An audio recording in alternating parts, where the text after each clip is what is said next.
Good morning and welcome to day 71 on the Pacific Crest Trail. Excuse the background noise, there's a rather large creek river in the background. I'm currently on my way to the Muir Pass, named after the famous John Muir, who has, he's got a pass, he's got a trail over here that I think we're walking through, named after him. I think there's one in Scotland as well, so big name. Last night got into camp maybe around about 20 past 7 in the end. Jump scare and cannonball. They did manage to push on, so they made about like 19 miles yesterday, so good on them. They're only about a mile and a half behind me in the end, so still on track. Not sure about the others, but there's hope. We can do this. We can do this in 6 days. Last night was really cool actually. There was loads of just nature around the tent. There were like 3 or 4 deer right outside my tent. There was a mouse this morning. There was a grouse in the campsite. Grouse, by the way, make really interesting sounds. It's very weird to hear them. Again, sorry, it's quite large. But yes, about 5 miles away, I think, from the pass. Trying to get there nice and early. Woke up about 4:30, left just after 5:30. So hopefully get there before sun rises too much and the snow starts melting. And we'll see how far the day takes us. See you in a bit. Hello again. So the ascent up to Muir Pass went fairly smoothly. For the most part, the ascent leading up to it was fairly chill. It was a bit more uphill than it started off yesterday, but nothing too intense. Until it got to the point where there was about 6 miles of just snow, just 6 miles of snowfields. It was amazingly beautiful the entire way up and the entire way down.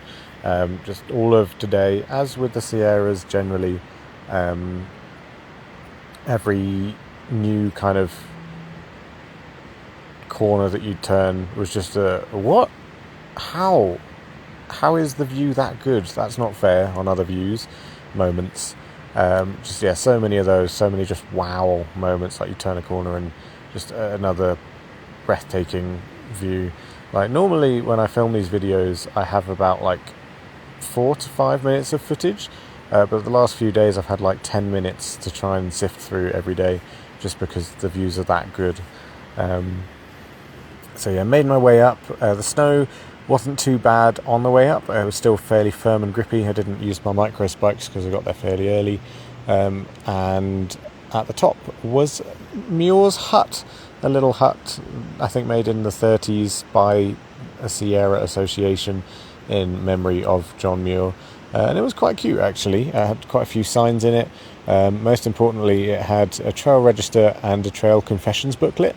So I spent a few minutes reading through both of those, enjoying people's confessions and just seeing where the people that I know, how far ahead most of them are. But that was really cool. And then made my way down, and as the comments on Far Out said, it was just post-hole central. It was 3 miles of just slipping and sliding all over the place. And I wasn't there that late, really, so I can't imagine what it must have been like for the rest of the crew. I hope they got through okay. At the bottom of the snowfields, after a little river crossing, I caught up with Kuhn, Fonda and Snafu. I just kind of sat and chatted with them for a bit, had kind of an early lunch. It was about 11, maybe half 11 by this point. So I just chatted with them, tried to dry off my socks and shoes a little bit after all the snow and the river walk. And then I left about 5 minutes after Kuhn did, and then caught up with him shortly after, and then spent pretty much the rest of the day just walking along with him. In the end, I managed to do 22 miles, and my legs don't feel that bad at all, which is pretty cool. So I'm excited. As you can probably tell, I'm excited to be able to walk further and faster. So today was pretty cool to go 22, and it felt fairly chill, even with all the snow. We went through the second of 3 scary river crossings that are in this section. It wasn't too bad. It was quite wide compared to some of the others. It The water kind of went up to my upper thigh, and it was quite powerful at times, but it was doable, which was wonderful because the comments on Far Out were quite scary, saying like take an alternate route, but we thought we'd try it out, and it was okay.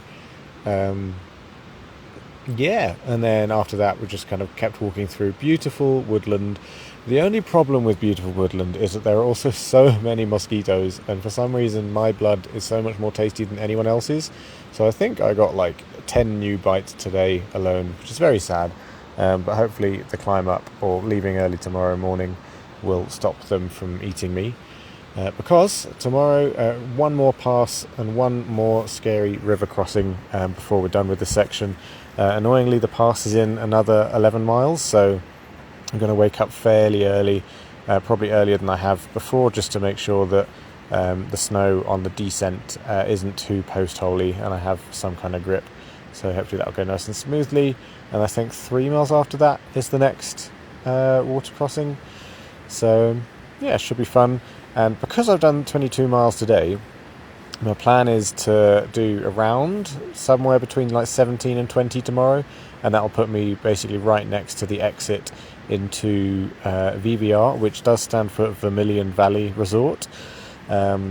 So looking forward to that, looking forward to being able to walk in, because you can book a ferry, but it costs like $20, and they only run, I think it's like 9:45 and 4:45.